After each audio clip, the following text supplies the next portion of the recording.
Pasukan pendudukan Israel terlibat bentrok sengit dengan Hamas di jalur Gaza pada Minggu 28 April 2024. Hal ini mengakibatkan kematian 2 tentara cadangan dari Divisi 99 dan 8 lainnya luka serius. Insiden ini terjadi saat perlawanan Palestina melakukan serangan balasan di sekitar pos pemeriksaan Netzarim. Dikutip dari Al-Mayadin, Brigade Al-Hassam sendiri mengakui mengebom markas besar pendudukan Israel. Serangan dilakukan menggunakan mortir kaliber berat. Sebagian tentara dievakuasi dengan helikopter selesai insiden itu, sementara sebagian lainnya masih mendapat perawatan di lapangan.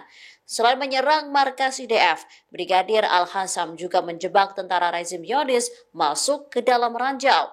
Seketika, IDF diledakkan menggunakan alat peledak dan rudal F-16 milik Israel yang gagal meledak saat diluncurkan ke jalur Gaza.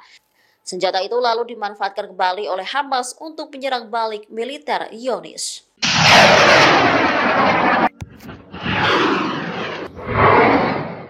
Hingga saat ini perlawanan Palestina masih terus melanjutkan pertempuran banjir Al-Aqsa. Dikutip dari Al-Mayadin, serangan dilakukan sebagai respon terhadap agresi Israel di jalur Gaza. Oleh karenanya, perlawanan Palestina menargetkan pasukan pendudukan di berbagai arah. Terbaru, Brigade Al-Hassam menyerang markas besar pasukan pendudukan Israel di Poros Netzarim, selatan kota Gaza. Kabar ini disampaikan Al-Hassam pada Minggu 28 April 2024. Mereka menyerang markas Israel menggunakan mortir kaliber berat. Dalam pernyataan lain, Brigade Al-Hassam mengumumkan bahwa mujahidinnya memikat pasukan mekanis Zionis, menempatkan musuh dalam penyergapan ranjau menggunakan alat peledak dan rudal F-16 milik Israel. Senjata itu gagal meledak saat diluncurkan IDF lalu dimanfaatkan oleh Hamas. Menurut informasi, 3 tentara tewas dan 11 lainnya terluka ketika sebuah alat peledak meledak. Sebelumnya, Brigade Al-Quds juga mengumumkan bahwa mereka telah menargetkan kumpulan tentara pendudukan di poros pertempuran di Netzarim. Rentetan mortir kaliber berat juga ditembakkan menyasar pasukan Zionis.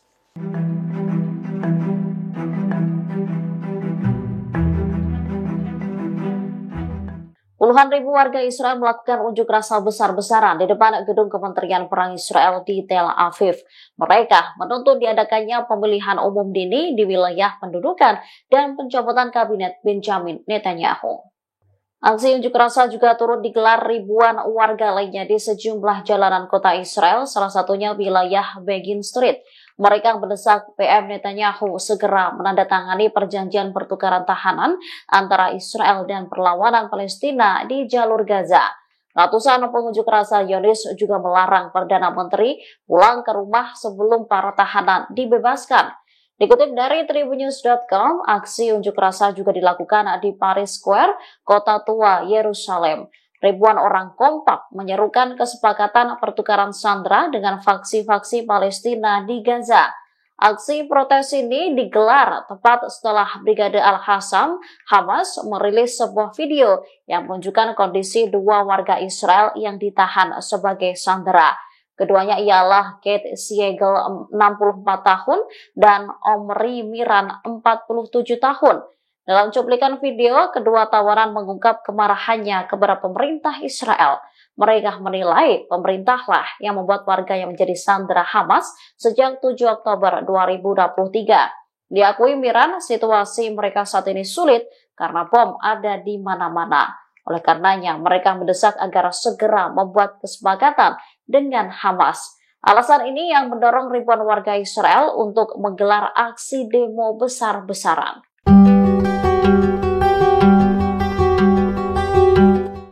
Lebih dari 200 hari berkonflik dengan Hamas, internal Israel saat ini diduga mulai pecah.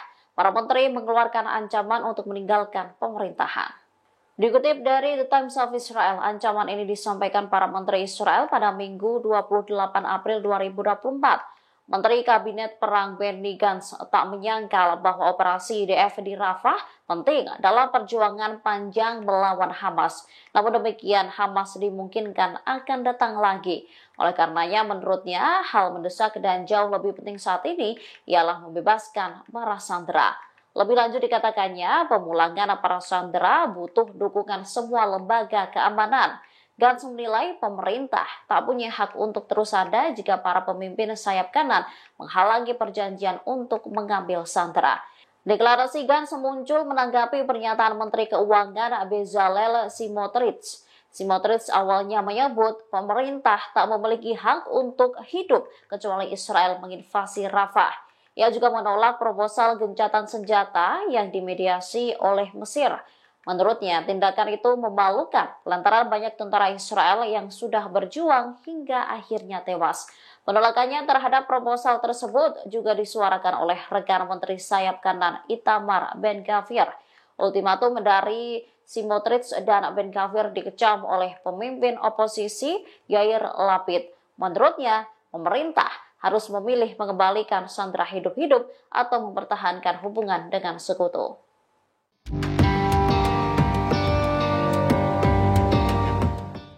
Israel saat ini tengah mempersiapkan serangan besar-besaran ke kota Rafah, Palestina. Namun, perwira dan tentara Israel disebut menolak perintah untuk mempersiapkan operasi militer tersebut. Dikutip dari Al-Mayadin, kabar ini disampaikan oleh saluran 12 Israel. Dijelaskan bahwa 30 perwira dan tentara dari pasukan cadangan Angkatan Darat Israel menolak perintah untuk mempersiapkan operasi militer di kota Rafah. Hal ini karena ketidakmampuan mereka untuk melanjutkan pertempuran di jalur Gaza setelah terlibat konflik dengan Hamas berbulan-bulan. Israel telah memerintahkan kompi pasukan terjun payung cadangan untuk bergabung dalam brigade pasukan terjun payung reguler. Namun pasukan tersebut memberitahu komandan bahwa mereka tidak akan datang karena tidak mampu lagi melakukannya. Para pemimpin militer menegaskan bahwa mereka tidak akan memaksa anggota cadangan untuk hadir.